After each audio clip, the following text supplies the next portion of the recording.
नमस्कार, मैं हूं अर्चित और आप देख रहे हैं हिंदुस्तान समाचार स्टार। तो चलते हैं आज की मुख्य खबर की ओर।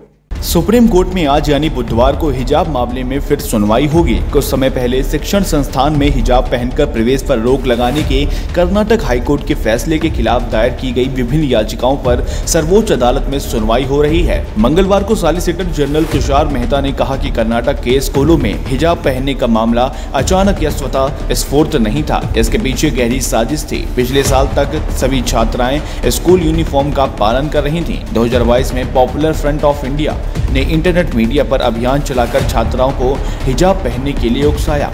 जस्टिस हेमंत गुप्ता और जस्टिस सुधांशु धूलिया की पीठ के समक्ष कर्नाटक सरकार की ओर से पेश सॉलिसिटर जनरल मेहता ने कहा कि हिजाब इस्लाम धर्म का अभिन्न हिस्सा नहीं है। उन्होंने कहा कि हिजाब इस्लाम का अनिवार्य हिस्सा कैसे हो सकता है, जबकि जहां से ये धर्म शुरू हुआ वहीं अनिवार्य रूप से इसका पालन नहीं किया जाता। ईरान का हवाला देते हुए उन्होंने कहा कि मुस्लिम देशों में भी महिलाएं इसके खिलाफ लड़ रही हैं।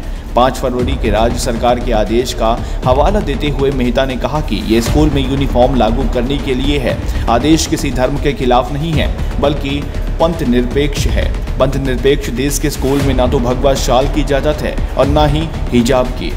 सॉलिसिटर जनरल ने कहा कि स्कूल ड्रेस में कुछ भी ज्यादा या कम नहीं हो सकता। यूनिफॉर्म का उद्देश्य होता है कि सब समान दिखे और कोई खुद को हीन न समझे। स्कूल में सुचारू शैक्षणिक माहौल के लिए आदेश जारी किया गया। सरकार अगर ऐसा नहीं करती तो संवैधानिक कर्तव्य की अवहेलना की दोषी होती।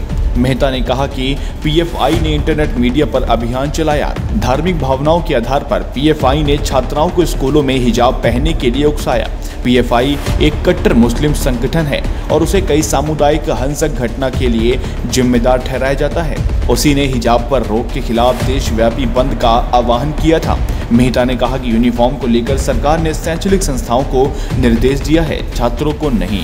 इस पर पीठ ने पूछा, आप कह रहे हैं कि आपका जोर केवल यूनिफॉर्म पर था? मेहता ने कहा, हाँ, हमने धर्म के किसी भी पहलू को नहीं छुआ।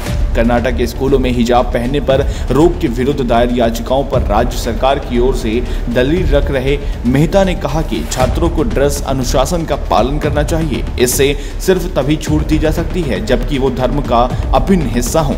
याचिकाकर्ताओं ने इसे धर्म का अभिन्न हिस्सा साबित करने के पक्ष में कोई साक्ष्य पेश नहीं किए हैं। इसके लिए कुछ मानक हैं, जैसे कि उस प्रथा का चलन अनादिकाल यानी धर्म की शुरुआत से ही होना चाहिए, सभी उसका पालन करते हों।